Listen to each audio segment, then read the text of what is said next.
Bismillahirrahmanirrahim. Assalamualaikum warahmatullahi wabarakatuh. Yang terhormat Bapak Dr. Enjang Yusuf Ali SSI MKom selaku dosen pengampu mata kuliah perencanaan pembelajaran di SD, serta rekan-rekan semua yang saya banggakan. Di sini, kami akan mempresentasikan hasil diskusi kami mengenai revisi modul ajar dan analisis modul. Namun sebelum itu, izinkan kami untuk memperkenalkan diri.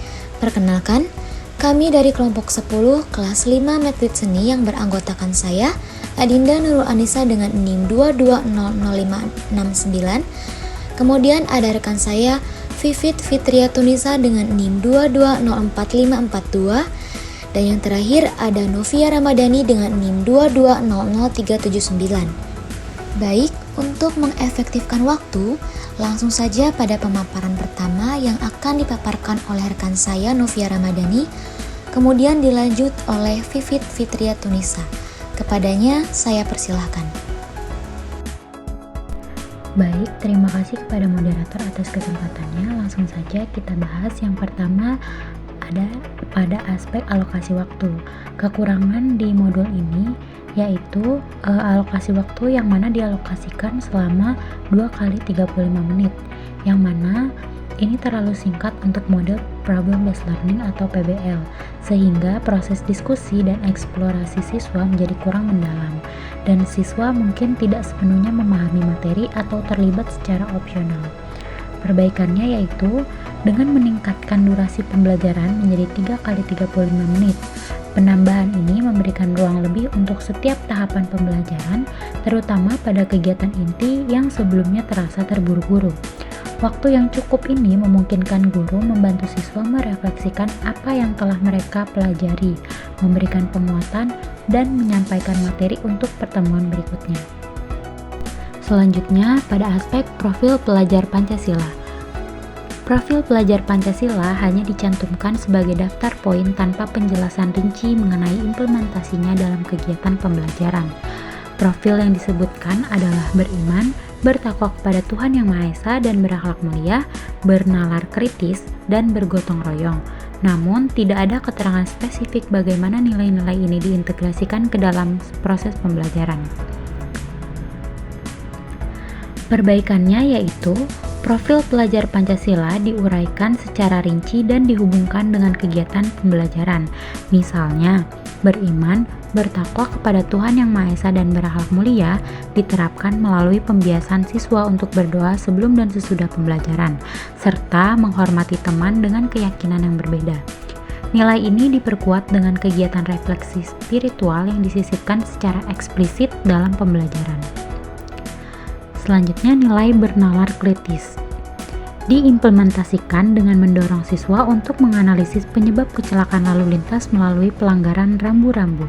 Misalnya, siswa diajak berdiskusi tentang dampak sosial pelanggaran lalu lintas seperti kemacetan atau kecelakaan, sehingga siswa tidak hanya memahami materi tetapi juga mampu melihat implikasi nyata dalam kehidupan sehari-hari. Sementara itu, nilai bergotong royong lebih terasa dalam revisi karena diintegrasikan melalui kegiatan diskusi kelompok dan simulasi lalu lintas. Dalam kegiatan ini, siswa tidak hanya bekerja sama dalam kelompok tetapi juga saling membantu dan menghargai kontribusi setiap anggota kelompok.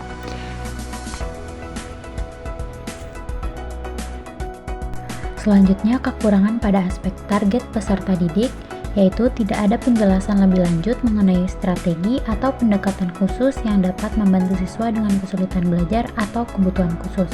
Perbaikannya yaitu dengan memberikan strategi yang lebih spesifik untuk mengakomodasi peserta didik dengan kesulitan belajar atau kebutuhan khusus yang mencangkup penggunaan alat bantu visual, pendekatan multisensori, pendekatan pembelajaran individual, dan simulasi lalu lintas sebagai kegiatan praktis.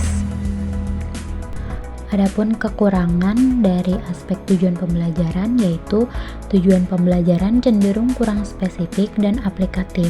Tujuan juga tidak memiliki indikator pencapaian yang jelas dan sulit diukur.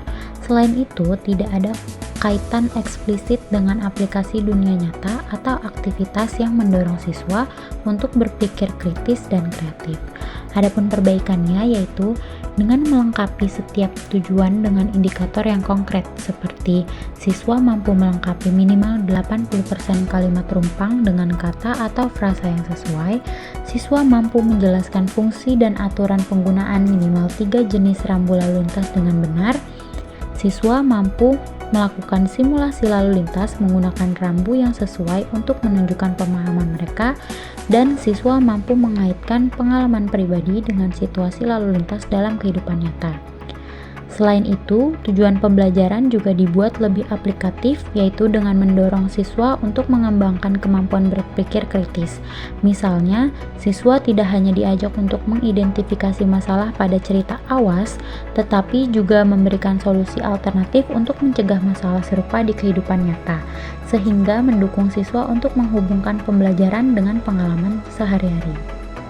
Selanjutnya, kekurangan pada aspek pemahaman bermakna yaitu tidak ada penekanan pada pengembangan nilai-nilai seperti berpikir kritis atau kesadaran sosial yang menjadi tujuan utama dari pembelajaran berbasis profil pelajar Pancasila. Adapun perbaikannya yaitu dengan menambahkan penekanan pada relevansi pembelajaran dalam kehidupan sehari-hari dan penerapannya secara praktis. Pada aspek pertanyaan pemantik, kekurangannya yaitu pertanyaan pemantik yang diajukan cenderung terbatas dan terlalu umum, tidak cukup mendalam untuk mendorong siswa berpikir kritis atau menghubungkan pembelajaran dengan kehidupan sehari-hari. Adapun perbaikannya yaitu dengan memberikan pertanyaan yang lebih mendalam dan mendorong siswa untuk berpikir kritis serta mengkaitkan pembelajaran dengan pengalaman kehidupan nyata. Pertanyaannya diubah seperti, jika kamu dapat merancang satu rambu lalu lintas baru, apa yang akan kamu buat dan mengapa? Atau, bagaimana pelanggaran rambu lalu lintas dapat mempengaruhi kehidupan sosial di masyarakat seperti keterlambatan atau kecelakaan, yang mana akan membuat siswa menganalisis, berimajinasi, dan menghubungkan materi dengan realitas sosial. Selanjutnya aspek kegiatan inti. Kekurangan aspek kegiatan inti ini yaitu lebih fokus pada aktivitas membaca, diskusi, dan analisis tanpa memberikan kesempatan bagi siswa untuk benar-benar mengaplikasikan apa yang mereka pelajari dalam konteks dunia nyata. Misalnya yaitu pada nomor 12, tidak ada penekanan pada penggunaan simulasi atau praktik langsung untuk mendalami konsep seperti rambu lalu lintas. Selain itu, pada nomor 18, tugas siswa dalam kelompok tidak memberikan kesempatan bagi setiap individu untuk berkontribusi secara spesifik sehingga beresiko membuat beberapa siswa pasif. Adapun perbaikannya, yaitu kami menambahkan penambahan pada simulasi di nomor 12. Simulasi ini mengajak siswa untuk mempraktikkan penggunaan rambu lalu lintas yang tepat dalam skenario nyata. Simulasi ini juga tidak hanya meningkatkan pemahaman siswa terhadap materi, tetapi juga membuat mereka lebih aktif dan terlibat dalam pembelajaran. Lalu pada tugas siswa nomor 18, tugas siswa dalam kelompok diperjelas dengan menambahkan tugas individu kecil dalam diskusi kelompok. Jadi setiap siswa diminta menulis satu contoh pelanggaran lalu lintas berdasarkan diskusi kelompok dan menyusun argumen tentang dampak pelanggaran tersebut. Selanjutnya, kami juga menambahkan games pada nomor 23, yaitu menambahkan permainan edukatif seperti tebak rambu pada nomor 23 yang melibatkan siswa secara aktif dengan menunjukkan gambar lalu lintas dan meminta siswa memperjelas arti dari setiap rambu dengan cepat. Permainan ini bertujuan untuk memperkuat pemahaman siswa tentang materi secara interaktif dan menyenangkan. Baik, terima kasih kepada moderator. Selanjutnya yaitu mengenai teknik dan instrumen asesmen. Kami menerima 2 poin masukan utama. Yang pertama yaitu rubrik penilaian sikap yang masih terlalu umum, dan yang kedua yaitu penilaian pengetahuan yang hanya berbasis tes tulis tanpa asesmen autentik. Maka kami telah memperbaiki rubrik penilaian sikap dengan menambahkan contoh konkret untuk setiap kriteria. Contohnya, kami menjelaskan apa yang dimaksud dengan sikap disiplin melalui indikator yang lebih spesifik. seperti datang tepat waktu atau mengerjakan tugas sesuai instruksi. Selain itu, kami menambahkan asesmen autentik berupa tugas proyek. Salah satu contohnya adalah meminta siswa membuat poster tentang pentingnya rambu lalu lintas dan menyampaikan presentasi singkat mengenai topik tersebut. Kami yakin revisi ini akan membuat penilaian lebih objektif dan bervariasi. Selanjutnya yaitu rencana tindak lanjut. Pada bagian rencana tindak lanjut, kami menerima masukan bahwa langkah remedial kurang personal dan pengayaan belum cukup menantang. Untuk itu, kami menambahkan langkah remedial spesifik seperti mengadakan sesi tambahan untuk membaca ulang materi bersama guru bagi siswa yang kesulitan. Pengayaan juga kami perbaiki dengan menyertakan aktivitas yang lebih menantang. Misalnya, siswa diminta untuk menganalisis studi kasus atau membuat skenario terkait lalu lintas yang kompleks. Kami berharap langkah-langkah ini dapat membantu seluruh siswa, baik yang memerlukan pendampingan tambahan maupun mereka yang membutuhkan tantangan lebih lanjut. Instrumen penilaian dalam modul lama terdiri dari 3 komponen utama. Pertama, ada rubrik observasi yang digunakan untuk menilai sikap siswa selama proses pembelajaran. Penilaian ini berfokus pada bagaimana siswa berinteraksi, bekerja sama, dan berperilaku di kelas. Kedua, soal tes tertulis yang digunakan untuk menilai pengetahuan siswa. Tes ini berfungsi untuk mengukur pemahaman siswa terhadap materi yang telah diajarkan. Ketiga, ada rubrik performa yang digunakan untuk menilai keterampilan siswa dalam melakukan tugas tertentu. Penilaian ini mengukur sejauh mana siswa mampu menerapkan pengetahuan dalam tindakan nyata. Sedangkan pada modul revisi, instrumen penilaian lebih bervariasi dengan tambahan aspek simulasi dalam rubrik keterampilan dan asesmen autentik berupa presentasi lisan. Aspek simulasi dalam rubrik keterampilan memungkinkan siswa untuk menghadapi situasi nyata yang lebih kompleks, yang bertujuan untuk mengasah kemampuan mereka dalam konteks yang lebih mendekati dunia nyata. Ini tidak hanya menguji keterampilan praktis, tetapi juga mempersiapkan siswa untuk tantangan yang lebih besar. Selain itu, kami juga menambahkan asesmen autentik berupa presentasi lisan, di mana siswa diminta untuk menjelaskan relevansi rambu lalu lintas dengan kehidupan sehari-hari mereka. Tujuan dari asesmen ini adalah untuk menguji kemampuan siswa dalam mengaitkan pengetahuan yang mereka pelajari dengan kondisi nyata, dan untuk mengasah kemampuan komunikasi mereka. Dalam presentasi lisan ini, siswa dituntut untuk mampu mengungkapkan pemikiran secara jelas dan terstruktur. Baik, selanjutnya ada pemaparan analisis modul yang akan dipaparkan oleh saya sendiri. Setelah menganalisis modul kelompok, kami mendapatkan 4 poin utama. Di antaranya ada kesesuaian dengan komponen RPP, kemudian ada kelebihan, kemudian ada poin yang harus diperbaiki, dan pengembangan RPP. Yang dilanjut ada kesimpulan. Untuk poin pertama, kesesuaian dengan komponen RPP. Setelah dianalisis, hasil ini menunjukkan bahwa modul tersebut memiliki kesesuaian yang cukup baik dengan komponen standar RPP. Untuk struktur penyusunan dimulai dari informasi umum, tujuan pembelajaran hingga kegiatan pembelajaran ini mengikuti pedoman umum perencanaan pembelajaran.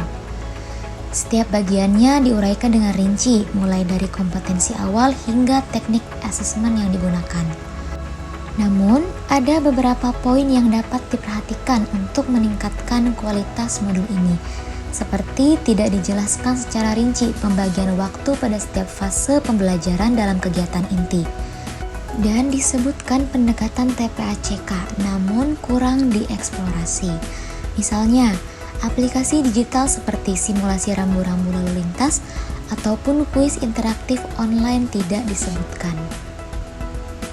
Untuk poin kedua yaitu ada poin kelebihan. Secara keseluruhan, modul ini memiliki kelebihan pada struktur yang rapi, dan penggunaan model pembelajaran Problem Based Learning atau PBL yang relevan. Pendekatan ini tidak hanya mendorong siswa untuk berpikir kritis, tetapi juga mengintegrasikan nilai-nilai seperti kerjasama dan religiusitas yang mendukung profil pelajar Pancasila. Selain itu, penggunaan media pembelajaran seperti video, PPT, dan LKPD menunjukkan pemanfaatan teknologi untuk mendukung pembelajaran yang menarik dan interaktif. Selanjutnya, poin ketiga ada poin yang harus diperbaiki. Terdapat beberapa aspek yang perlu diperbaiki. Pertama, beberapa bagian kegiatan pembelajaran, terutama dalam kegiatan inti. Aktivitas yang ditawarkan masih cenderung berbasis bacaan dan diskusi. Hal ini dapat diperbaiki atau ditambahkan lebih banyak lagi variasi aktivitas untuk siswa yang memiliki gaya belajar berbeda, seperti visual, auditory, atau kinestetik. Kedua, meskipun asesmen sudah mencakup diagnostik, sikap, pengetahuan, dan keterampilan, rubrik penilaian dapat ditambahkan lebih rinci lagi dengan memperjelas deskripsi penilaian. Misalnya, untuk kategori perlu bimbingan agar lebih spesifik, sehingga guru bisa memberikan umpan balik yang efektif untuk mendukung akurasi evaluasi, terutama pada aspek keterampilan. Ketiga, alokasi waktu untuk setiap fase pembelajaran dapat dijelaskan lebih rinci, seperti pembagian waktu di setiap fase. Misalnya ada orientasi, pengorganisasian, penyelidikan, presentasi, dan refleksi. Sebaiknya dicantumkan agar guru dapat mengatur waktu dengan lebih efektif. Selanjutnya poin yang keempat yaitu ada pengembangan RPP. Untuk pengembangan lebih lanjut, modul ini dapat menambahkan elemen pengayaan materi melalui proyek kolaboratif, seperti siswa menciptakan poster tentang rambu-rambu lalu lintas, video pendek, atau komik digital yang relevan dengan kehidupan mereka.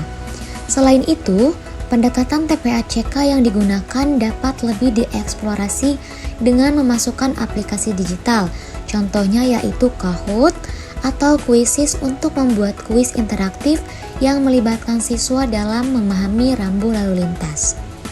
Selanjutnya ada pendekatan tematik dengan menghubungkan materi lalu lintas dengan isu lokal seperti pengelolaan lalu lintas di lingkungan sekitar sekolah.